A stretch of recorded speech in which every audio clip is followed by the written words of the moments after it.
everyone, welcome to another episode of Career Chronicles presented to you by BDACC team. This is Ritvik and we have Arun Munagala joining with us today. He is currently pursuing his BTech degree in ECE and he is currently doing an internship at Zanskar as an AI engineer, and prior to this he has done 3 major internships in the field of machine learning. And coming to our first question, how did you get started in the field of machine learning and AI? Thanks, Ritvik. Thanks a lot for the introduction. It's great to be in this interview, first and foremost. I had basically taken a PC, but I think like a lot of people who are at least non-CS students, I realized very early on that this branch wasn't for me.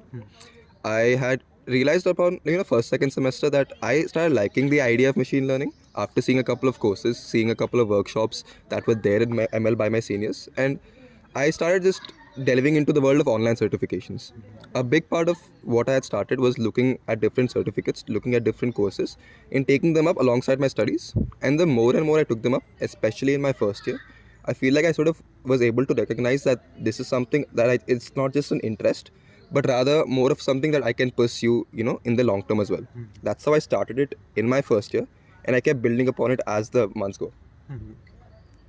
And how did you develop your skills in this field, and what resources did you use to further get into the field? The thing with at least ML is, what I would say is that as a first year, it wasn't very clear cut for me. I had started initially with a Coursera course, which was started by Andrew Ng, the Introduction to Deep Learning. And that was something which was recommended by a lot of seniors and a lot of people in general for giving a good amount of basics in ML and a good amount of practical knowledge. I started with that and I kept doing build-up courses on that. So I did a machine learning course, a machine learning specialization, and then I did more things related to deep learning. After that, I started exploring Kaggle a lot, which is basically a platform that allows you to explore data science projects, explore data science hackathons, and I started doing a lot of different projects to strengthen my profile there.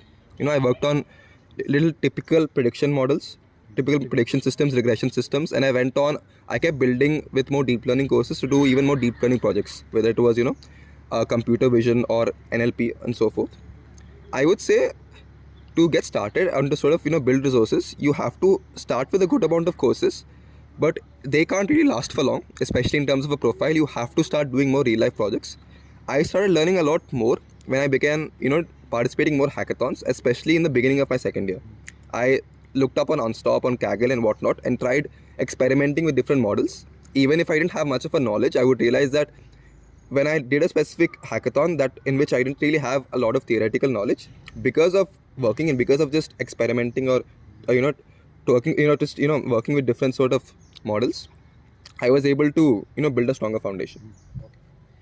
Regarding the courses you have talked about, you have nearly 50 certifications in this field, starting right from data analytics and up to reinforcement learning. So which course do you think is the most beneficial for someone who's just starting in a machine learning and going further deeper into the subject? To be honest, in those 50 certifications, some aren't really of as much value as you pointed out.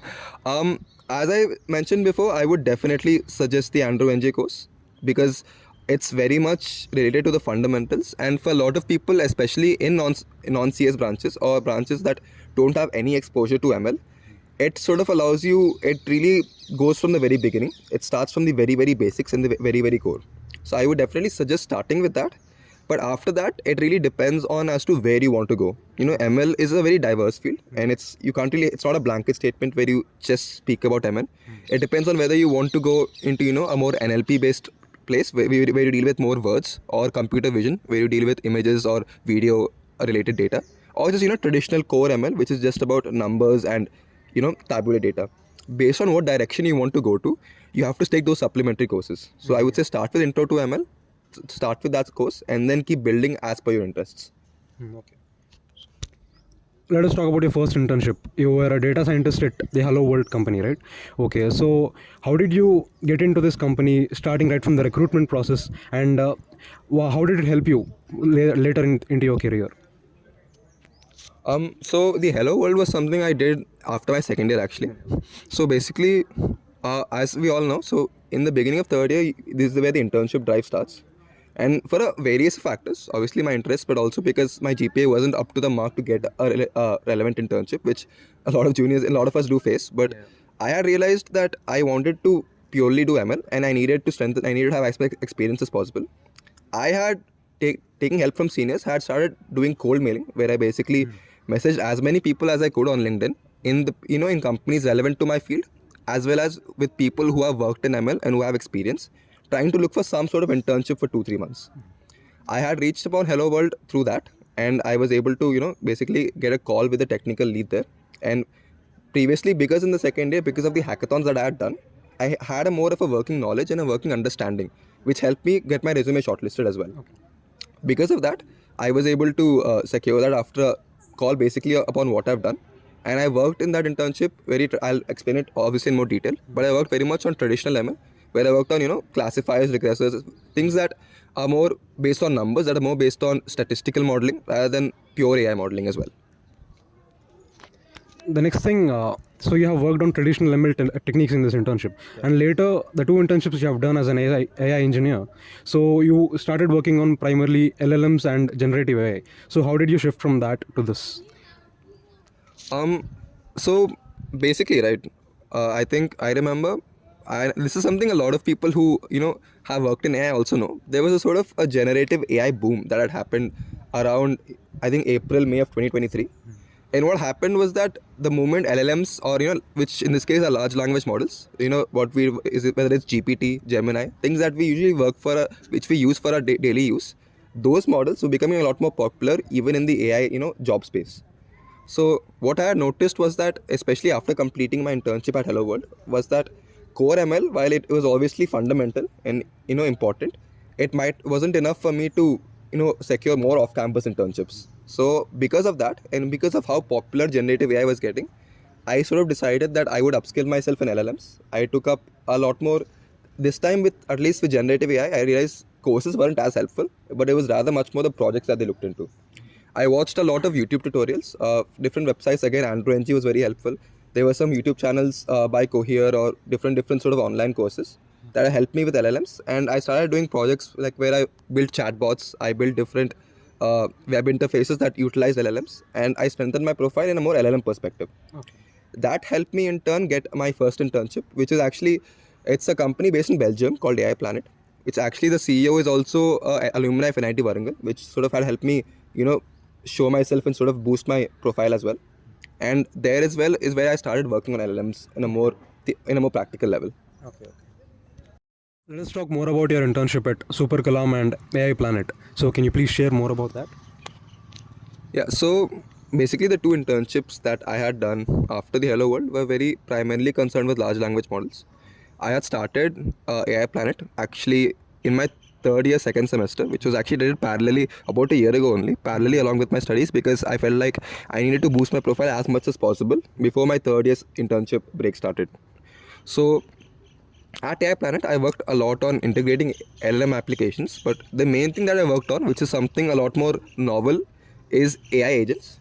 Agents basically are agents or characters which basically utilize an LLM model, and it has behavior of its own, it has a system of its own, and you combine different agents together to sort of make more applications.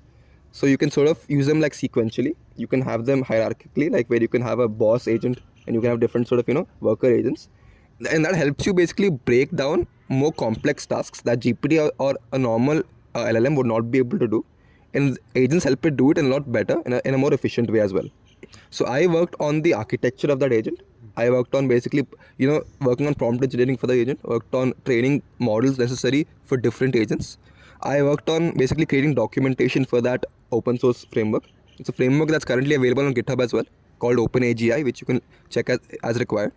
But I was basically involved in the inception of that, and that gave me a lot more clarity as to what LLMs were and how to use them in real life applications.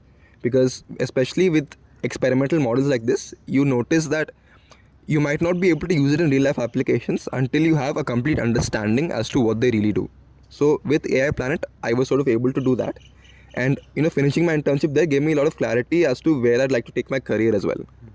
After that, I had gone into this company called Super Kalam. Super Kalam is a Y Combinator backed startup, which is basically one of the biggest VCs in the world, one of the biggest investors in the world. I was attracted because of that, because the value that a Y Combinator startup adds is a lot, at least from a career and profile perspective. and they were working very, very fundamentally on large language models. At Super Kalam, they are essentially an AI tutor for the civil services examination. Now, how the UPSC examination is that they have a lot of subjective answers, or answers like 10-15 mark wala answers, and being able to evaluate them using AI is actually a lot more difficult because of the different parameters or the different specifics that every answer has. I had to work with basically utilizing large language models, using different large language models. And this time, not just GPT, but also open source models or models by Google or Anthropic and so forth, and trying to combine them, integrate them in this evaluation method. I feel like especially here is where I had my most learning with AI, because I was able to work on experimental use cases or research based cases, where basically there wasn't a lot of work done, a lot of groundwork done, because because the place we were exploring, that is AI and education, was a very novel, or was a very sort of newly explored field. We had to do a lot of experimentation that wasn't previously done before, and because of that, in those 3-4 months that I was in at Kalam, I was able to learn a lot more about generative AI, about how its limitations, especially because of how there's some limitations to it that still need to be worked on, that need to be developed, and also its applications on a larger scale. Okay. So coming to our next topic, off-campus internships. I think this will be the most interesting discussion. So can you start right from the how did you apply to these internships, and not one but 4 internships off campus? So can you please share your journey on that, from the recruitment, resume building, and all? So I think anyone who applies for off-campus knows the story. We're very used to, applying to like 300 different places and getting 3 responses at least. And that itself feels like an achievement on its own. I would say that the one thing, obviously the most primary thing with off-campus is you just cannot afford to give up. Because rejections are going to be something that is very common in off-campus. A lot of times you will end up sending big messages to people and they will completely ghost your message. Yeah. And it's very common. What I had started doing it in second year, and I still do it. Like it's off, especially with off campus and applying. It is a thing that never really stops throughout your college life, because you have to keep looking for connections. You have to keep looking for people who might be interested in your profile. I initially I had basically gotten LinkedIn Premium, and there were websites like Well Found, which is actually a website that I would suggest for applying for off-campus internships. There's websites like Well Found and Small and LinkedIn, where you'll be able to apply a lot easier. There are some websites like Naukri and Internshala. I wouldn't necessarily suggest them, because what I find with those websites is that there are way too many applicants for a single role. Okay. And because of that, your chances become a lot lesser, and you sort of waste a lot of time applying for roles that you might not really have a chance anyways. So especially with off campus, and especially as a college student, it's important to find jobs for yourself rather than looking for jobs to come to you. Okay. That is primarily done by cold mailing, where you have to basically reach out to as many companies as you can. One thing that I started doing early on is basically making a Excel sheet where I basically noted down a bunch of companies that are relevant to what I want to do and that might be recruit. So that's basically a lot of startups which tend to be a little bit more flexible with what your branch etc. is. They don't really care about that as long as you have the experience to show and prove yourself. I basically made a list of a lot of different startups, a lot of different companies that have AI applications, and tried to cold mail or message their HRs as well as the people working in AI and the tech leads. I did that over the course of many months. I maintained a very specific template, which is something I would suggest for anyone who's trying to apply for off campus, because a lot of times what happens is you end up spending a lot of hours every day on cold mailing when you could probably spend that time doing something more productive, whether it be upscaling or something of that sort. So I would say make sure you have a specific template ready where you're able to message as many people as you can and maximize that. One more important thing as well is to follow up with people. What people tend to do when it comes to off campus is that they cold mail a specific person, and then when they don't get a response, they leave it and they consider the case dead. A lot of times, a lot of recruiters might actually go back to your message if you follow up with them. So especially in companies where you really think you stand a chance, try and follow up with them with another message every week or so. And eventually, I do feel like the possibility of getting a response is higher because they also see your commitment to the cause as well. So that will help me create that. One thing that is also I would recommend with off-campus internships is to look for LinkedIn posts rather than the LinkedIn jobs. So LinkedIn does have a jobs portal, but again, it faces the same issue with other job applying portals where there are a million applicants for 3-4 roles, and it reduces your chances heavily. One thing that would be better is to look for LinkedIn posts where they show hiring or where they ask you to DM. That is where you're able to make it more personalized and you stand a better chance of getting a response because you are doing most of the work for them. Yeah. You are reaching out to them, you are applying to them, and you're showing your resume to them as well. Obviously, one more thing with that is to make sure your resume has to be pitch perfect. You cannot afford to have a long resume. No matter how much, I would suggest to please keep your resume to one page. Because in off-campus, people will not look at your resume for more than 5 seconds.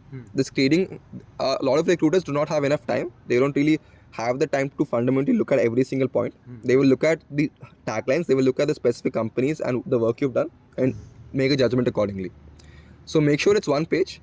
Make sure you have clear bullet points. Make sure you have, you emphasize or, bold the topics you want, that you think are important and relevant to the job.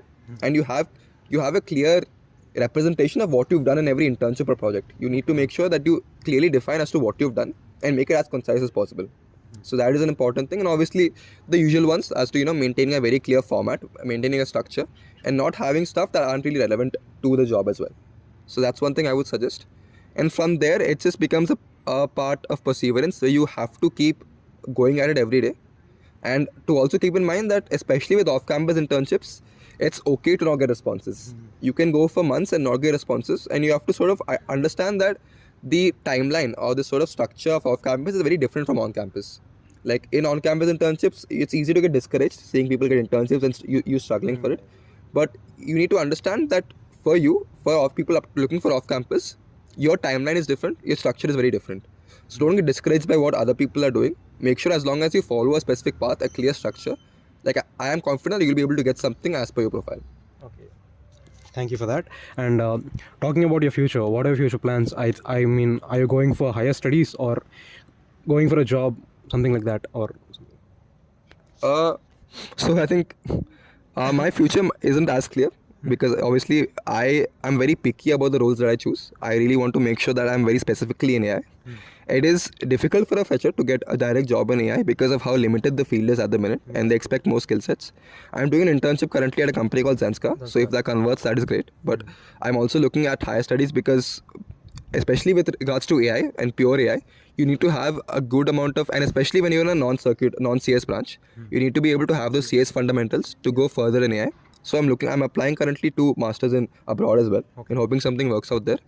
But especially with AI, I feel like if you're interested in AI, do consider a master's after a while. At least do make sure it's in the back of your head, because a lot of, especially in the bigger companies, whether it be FANG companies and so forth, they really value having a master's on your profile.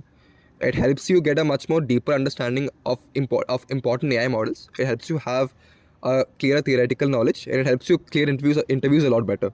So make sure, especially with AI, if not in the immediate future, at least in a couple of years or so forth, have an idea and have a mindset that you want to try for higher studies in some format.